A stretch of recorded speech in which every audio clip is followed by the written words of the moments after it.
آقا نوبتی هم که باشه، نوبت برادر کوچکتر بنلی هستش. بنلی 180 رو براتون موجود کردیم. یه موتور خیلی خفن و خوشگل و اسپورت زیبای بازار و کوچکترین عضو بنلی که من البته تاییدش میکنم، چون 150 هم هست ولی به نظر من 150 که کلا هیچی، 180ش کوچکترینشون حساب میشه. اونم حالا بهتون میگم چرا. بچه‌ها یه موتور خیلی خوشگل، اسپورت، جمع و جور، قیمت به نسبت مناسب و زیر پا و فنی به نسبت پولی که میدینم مناسب و اوکی. آقا این موتور یه موتوریه که توی بازار در واقع رقیب زیاد داره و این رقیبایی هم که داره واقعا رقیبای سرسختی هستن برای این موتور، که بزرگترین رقیبش هم در واقع گلکسی NA 180 هستش که ویدیویی بررسیشو براتون درست کردم، روی تصویر میذارم، میتونید برید ببینید اگر دوست داشتید. و عرضم به خدمت شما که این موتور رنگ قرمزش خیلی خوش رنگه و بخوام از این موتور بهتون بگم باید بگم که آقا وزن این موتور 147 کیلوگرمه، یک باک خیلی بزرگ و در واقع اسپورت و خوشگلی داره که به نظر من یک کم این جلوش خیلی اومده بالا و 10 لیتر ظرفیت باکشه. یه موتور نیکد که رینگای در واقع آلومینیومی با طراحی جذاب و خوشگلی داره این موتور.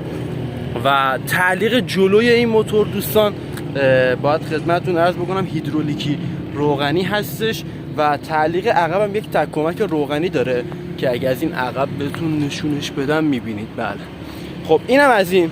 بریم سراغ انجین موتور. انجین موتور بچه‌ها یک تک سیلندر 4 سوپاپ در واقع 4 زمانه هستش که گیربکس 6 سرعته داره و حد اکثر سرعتی هم که بتونید با این موتور برید بچه‌ها 110 کیلومتره. گول ظاهرش و اسم بنلی بودنش رو نخورید. حالا در ادامه که روی موتور بشینم و یه دوری بزنم نظرمو در رابطه با این موتور بهتون بگم متوجه میشید، توضیحاتو بهتون میدم. مصرف سوختش به نسبت 180 بودنش بالاست، در هر 100 کیلومتر 3 لیتر بنزین مصرف میکنه که میگم واقعا برای یه موتور نیکد بالاست، که دلیلش هم میتونه وزن زیادش باشه که برای یه موتور 180 سی سی 147 کیلوگرم واقعا زیاده.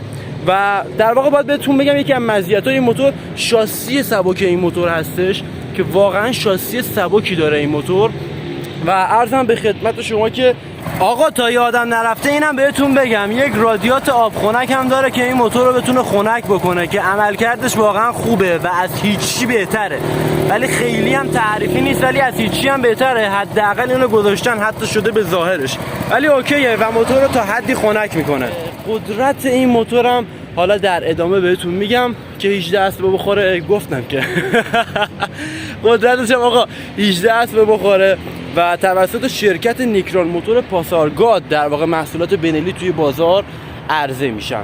و حالا بریم با موتور یه دوری بزنیم و نظر کلیمو در رابطه با این موتور بهتون بدم. فقط قبل از اینم من راجع به امنیت و کنترل موتورم بهتون بگم. آقا جلو یک در واقع ترمز دیسکی داره و عقبم یه ترمز دیسکی ساده داره که ABS نیست. حالا در ادامه توضیح میدم که عملکردشون چجوریه. و اگزوز موتورم طراحی جذاب خفنی داره و یه محافظ داره و یه محافظ پلاستیکیه. واقعا این خیلی ضعیفه، نباید پلاستیکی باشه، یعنی روی موتورهای تعرفه فلزی این پلاستیکیه. چرا روی این موتور واقعا خیلی بده. و این ور اونورم یه گارد داره که موتور اگه خورد زمین در واقع آسیب نبینه، در واقع باک و قاب بغلاش و فلاپاش و اینا. و در رابطه با زینش هم باید بهتون بگم یه زین 2 تیکه داره، عقب خیلی کوچیکه ولی نرمه، واقعا کار ندارم، خیلی نرم و اوکیه. و باکش هم طراحی خوبی داره. بهتون گفتم آقا این تیکاش خیلی اومده بالا، یعنی اگه شما از عقب نگاه کنی خیلی اومده بالا و از دور واقعا خیلی نمای خوبی نمیده. یه خورده ای باید این کمتر میشد ارتفاعش. و بریم سراغ فرمان موتور. قطع کن رو داریم، عرضم به خدمت شما فلاشر رو داریم، فوکس کنم، آره فلاشر رو داریم و اینجا هم استارت و چیز خاصی دیگه ای نداریم. اینور در واقع سوبالا رو داریم، میتونیم روی سوبالای سوپاین تنظیم کنیم و راهنما و بوق رو داریم. و در رابطه با کیلومتر هم باید بهتون بگم یک کیلومتر تمام دیجیتال خوشگل و جمع جور داره که اینجور کیلومترایی که روی موتور سوار میشن خیلی راحت هم میشه دزدیده بشن، اینم در نظر داشته باشیم. خب طراحی چراغ جلو هم که طراحی خود بنلیه توی اکثر محصولاتش تقریبا یک شکله، حالا یه خورده تغییرات داره و در کل یه شکله و جذابه واقعا. و در واقع خطر عقب هم یه خطر خیلی کوچولو داره، اونم فقط جهت نمایشی که از پشت دیده بشه. و در کل آقا موتور خیلی خوشگلیه واقعا، ظاهرش خوشگله. حالا یک تست صدا هم از این موتور داشته باشیم. آره قطع کن بود.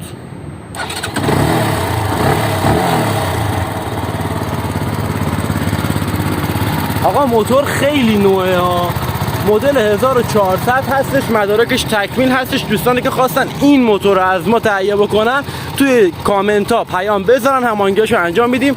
مدارک کامل، مدل 1400، میبینید دیگه چقدر تمیز و نو هستش. قیمت فقط 120 میلیون تومان. صدای موتور داشته باشین.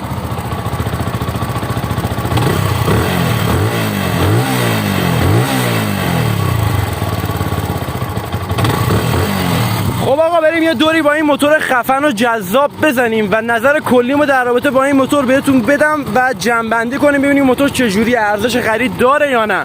برو بریم. خب آقا همین اول بخوام از در واقع هندلینگ این موتور بهتون بگم، بچه فرمون موتور واقعا خیلی سفته، مخصوصا توی سرعت بالا. الان باز اوکیه، مثلا سرعت بالای 40-50 تا که بشه واقعا فرمون خیلی سفته. هم مزیت میتونیم بگیم حساب میشه، هم یک عیب برای موتور حساب میشه. عیبش به خاطر اینه که خب در واقع کنترل خیلی راحت و اوکی روی موتور نداری و مزیتش اینه که توی سرعت بالا فرمون دیگه بازی نمیکنه بخواد بزنه تو زمین. اینم از این. و بخوام در رابطه با گیربکس یک توضیح بهتون بدم، آقا گیربکس 6 سرعته داره، خیلی نرمه و اوکیه. یه خورده مثلا صدای ریزی داره، اونم به خاطر اینه که آقا کیفیت بنلیه دیگه، مدلش اینه. یه صدایی داره، انتظار مثلا KTM نداشته باشین از این موتور. بنلی چینیه، KTM اتریشی نیستش. خب این از این.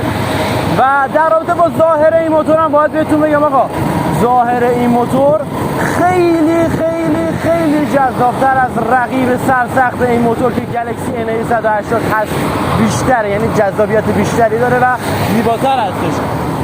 ولی اینو باید در نظر بگیرید که قیمتش هم طبیعتا بیشتره. ولی بخوام بهتون از در واقع ترمزای این موتور بگم، ترمز عقبش تعریف آنچنانی نداره، کلا لاستیکو قفل میکنه فقط تا زمانی که شما بخواید وایسید کشیده بشه روی زمین تا وایسید. ولی ترمز جلوش انصافا خوبه، عملکرد خوبی داره و کامل سرعت رو کم میکنه.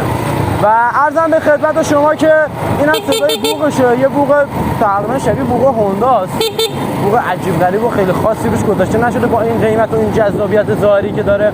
و طراحی کیلومترش هم که همونطور که بهتون نشون دادم یک کیلومتر جذاب و خفن داره، سیاه‌سفیده ولی خب اوکیه، بازم اطلاعات خوبی رو به شما میده. این موتور 13148 کلا بیشتر کار نکرده و در واقع موتور تمیز و کمکاری هست. و عرضم به خدمت شما بخوام از تعلیق این موتور هم بهتون بگم، ببینید تعلیق این موتور رو من بخوام مقایسه بکنم بازم با رقیب سرسخت و اصلی این موتور که گلکسی NA180 شده، باید بهتون بگم که عملکردش به نسبت گلکسی واقعا ضعیف‌تره. و در رابطه با این که حالا بخوام این موتور رو مقایسه بکنم با یک موتور نیکد خیلی قدیمی‌تر، پدرجد همه اینا پالس 180 سیمی چراغگرد، باید بهتون بگم این دوتا اصلا قابل مقایسه نیستن با پالس واقعیت. چون پالس کلا هندی باجاج، اینا چین داره میزنه اینا رو. اگه خود ایتالیاییش باشه شاید خیلی هم بهتر باشه، ولی خب فعلا این موتورهایی که ما اینجا موجود داریم و در واقع میتونیم استفاده بکنیم چینی هستن و اصلا قابل مقایسه نیست با در واقع پالس 180 در واقع هندی که خیلی تعلیق خفن‌تری داره به نسبت اینها. و در رابطه با ظاهر این موتور گفتم، ترمزش گفتم، تعلیقش گفتم، قیمتش هم بهتون گفتم. این موتور الان مدل 1400 هستش، مدارکش تکمیل 13000 تا بیشتر کار نکرده. این موتور به نسبت واقعا کم کاره، ظاهرش کلا گویای همه چی هست و کیلومترش هم اوکیه. ولی قیمت این موتور الان تقدیمتون میشه 120 میلیون تومان، مدارکش هم تکمیله. و این که بخوام قیمت خشک این موتور هم الان بهتون بگم، قیمت خشک مدل 1403 این موتورسیکلت بچه‌ها توی بازار الان 190 میلیون تومنه که واقعیت ماجرا من خودم بخوام برای خودم تهیه بکنم خشکش میتونم بگم ارزش خرید نداره. اگر دنبال جذابیت و ظاهر هستید این موتور میتونه انتخاب خوبی براتون باشه و سرعت این موتور هم 110 کیلومتر حد اکثر که من بهتون میگم آقا 90 تا 100 تا باش بیشتر نرید. گور ظاهرش و اسم بنلیشو نخورید. آقا این موتورها خیلی موتورهای نازک نارنجی و حساسی هستن. یعنی من الان برای شما یه تست شتابم از این موتور همینجا بگیرم خودتون متوجهش میشید که آقا خیلی نباید این موتور رو گاز بدید. منم خیلی نمیگازونمش، فقط میخوام بهتون نشون بدم که آقا هر دنده رو کجا باید عوض کنید و خیلی موتورش تخته نکنید.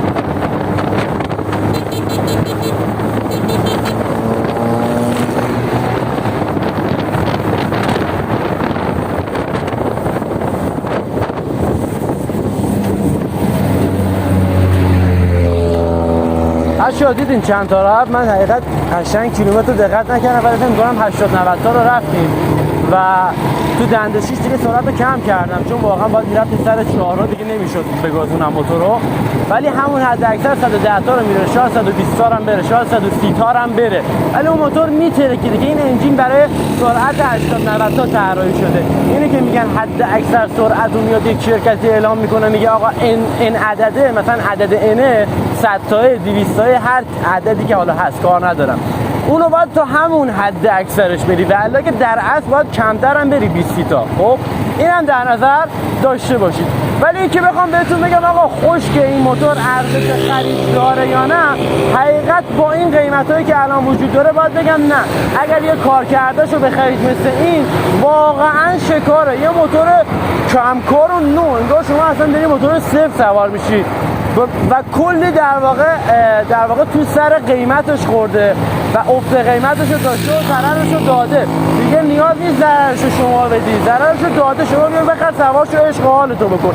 اینجوری ارزش خرید داره. ولی خشکش رو بخواید بخرین اگر پول دارید و در واقع پول مسئله ای نداره براتون هزینه‌اش، واقعا برید بخرید. خیلی خفن تره که بنزین خودتون بریزید توی موتور استارتش رو بزنید.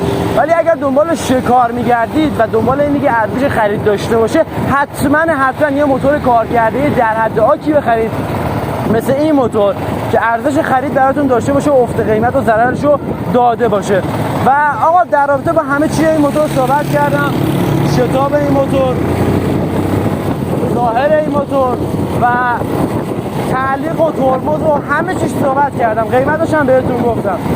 و بخوام بهتون بگم که آقا بنلی 180 خوبه یا بده، باید بهتون بگم یه چیز لایت متوسط رو به پایینیه. حتی ببینید بنلی قبلا تو ویدیوهای قبلی من گفتم، من ویدیوهای بررسی بنلی 250 TNT 250 براتون همون قدیم درست کردم و آپلود کردم و بررسیش کردم براتون، گفتم بهترین بنلی که تا الان توی بازار ایران وجود داره و واقعا خفنه و واقعا بنلی میتونیم بهش بگیم بنلی 300 جفت هستش، تکسی لندرش هم نه، فقط بنلی 300 جفت.